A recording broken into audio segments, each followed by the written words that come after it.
자, 교실에서 진화론을 믿고 있는 학생들 손 들어보세요. 그렇다면 혹시 진화론을 믿지 않는 학생 있나요? 여기 있습니다. 진화론이 틀렸다고 생각하는 이유가 뭐죠? 성경에 보면 그 종류대로 다 잠깐, 학생. 진화론을 뒷받침하는 증거가 엄청 많아요.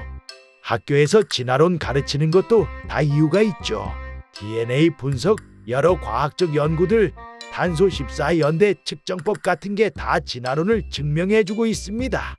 진화론은 과학적으로 입증된 사실이에요. 헉슬리, 다윈, 리처드 도킨스 같은 유명한 학자들뿐만 아니라 내셔널 지오그래픽이나 타임즈 같은 유명 매체들도 진화론을 인정하고 있죠. 저기 교수님, 진화론에는 6가지 이론이 있지 않나요? 그렇죠. 마지막 6번째 사항만 실제로 관찰된 것이고 그것만 과학이라고 할 수 있습니다. 하지만 자세히 보면 그것조차도 진화가 아닌 종 안에서의 변이에 해당하며 이는 성경 창세기 1장의 각기 종류대로라는 말씀과 조화를 이룹니다. 학생 태도가. 그럼 선사시대 인류 한번 봅시다. 이 사진은 고대 인류에 대한 중요한 증거인데 바로 네안데르탈인의 두개골입니다. 연대 측정법으로 보니까 이 두개골은 다윈이 예상했던 것보다 훨씬 오래됐어요. 그리고 여기 가장 오래된 인류의 조상으로 알려진 루시는 318만 년 전 사람이에요. 겨우 318만 년이요? 리처드 리키는 2억 1200만 년 된 지층 아래서 사람 두개골을 발견했다고 하던데요. 그리고 요즘 많은 전문가들도 루시가 중간 단계 화석이 아니라 그냥 평범한 침팬지였다고 말하고 있습니다. 자, 이런 조각난 뼈들을 모아보면 유인원에서 현대 인간이 되기까지 인류의 긴 여정을 볼 수 있어요. 프로콘술, 오스트랄로피테쿠스, 아파렌시스에서 호모 하빌리스, 호모 에렉투스까지 각 단계마다 놀라운 이름들을 가지면서 결국 현생 인류가 된 거죠. 교수님, 사실 대중에게 잘 알려지지 않은 그림이 하나 있는데요. 정말 놀라운 내용이 담겨 있어요. 한번 보여드려도 될까요? 오, 재밌겠는데. 그래, 어디 한번 봅시다. 과학은 언제나 정답이니까. 루시. 거의 모든 전문가들은 루시가 약 91cm 정도 되는 침팬지일 뿐이라는 점에 동의한다. 하이델베르그인. 일부 과학자들이 인간의 것으로 추정되는 하나의 턱뼈만을 근거로 해서 상상해낸 인류. 네브라스카인. 단 하나의 돼지 이빨로부터 상상해낸 인류. 필트다운인. 이 인류의 턱뼈는 현대의 원숭이 뼈임이 밝혀짐. 북경인. 약 50만 년 전의 인류로 추정되나 증거는 하나도 없음. 네안데르탈인. 국제동물학회에서 케이브 박사는 1900년경 독일에서 발견된 이 유명한 네안데르탈인의 두개골이 골다공증을 앓았던 한 노인의 것이었다는 연구 결과를 발표함. 유기니아인. 1970년 호주 북부에서 발견된 인간의 뼈. 크로마뇽인. 가장 초기에 발견되어 잘 보존된 화석 중 하나. 신체와 두뇌 용량면에서 현대인과 비슷하다. 현대인류. 이 대단한 현대인류는 자신들의 조상이 원숭이라고 믿는다. 저 녀석 보통이 아닌데 이럴수록 침착해야 돼. 자, 지구의 모든 지층은 각각 수백만 년씩 차이가 나요. 그리고 각 지층의 나이는 그 안에 있는 화석을 통해 알 수 있습니다. 그런데 교수님, 그 화석들의 연대는 어떻게 측정하죠? 좋은 질문이네. 우리가 화석이 발견된 암석층의 연대를 알고 있기 때문에 그 화석의 연대도 측정할 수 있는 거야. 교수님, 그건 진화론이라기보다는 순환 논리에 해당하지 않을까요? 지층들의 생성 시기가 다르다는 건 어떻게 알 수 있나요? 규화목 같은 경우에도 여러 지층에서 발견되는데 몇 그루는 거꾸로 뒤집힌 채 수백만 년 동안 화석이 된 사례도 있다고 알고 있습니다. 여기에 또 하나 진화의 증거가 있네.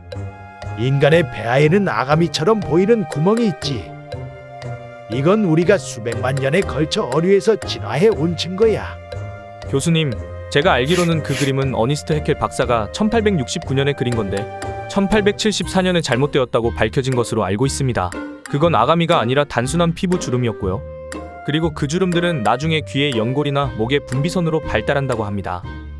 인간의 꼬리뼈 같은 흔적 기관을 보면 우리가 꼬리가 있는 동물로부터 진화했다는 증거가 되지. 꼬리뼈에는 9개의 근육이 붙어 있습니다. 그래서 그건 단순히 흔적으로만 남아있는 게 아닌 중요한 기능을 하고 있습니다. 고래도 마찬가지야. 골반이 퇴화된 흔적이 남아있지. 이건 고래가 한때 육지에 살았던 생물에서 진화했다는 증거라고 볼 수 있어. 죄송하지만 교수님, 고래의 그 뼈는 근육을 고정해주는 중요한 역할을 합니다. 그 뼈가 없으면 고래들이 새끼를 낳는데 어려움이 생기죠. 그래서 육지에서 걷는 것과는 전혀 상관이 없다고 알고 있습니다. 그리고 설령 그것이 흔적 기관이라고 하더라도 어떤 것이 퇴화하고 사라지는 것은 진화와는 정반대되는 것 아닐까요?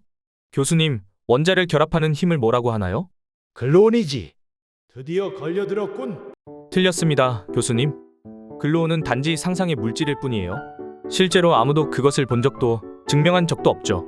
존재하지 않기 때문입니다. 결국 진리를 부정하기 위한 억지 이론에 불과한 거예요.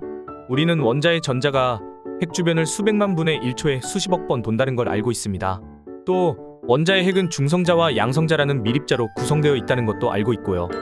중성자는 전하가 없어서 중성을 띠고 있지만 양성자는 양의 전하를 가지고 있죠.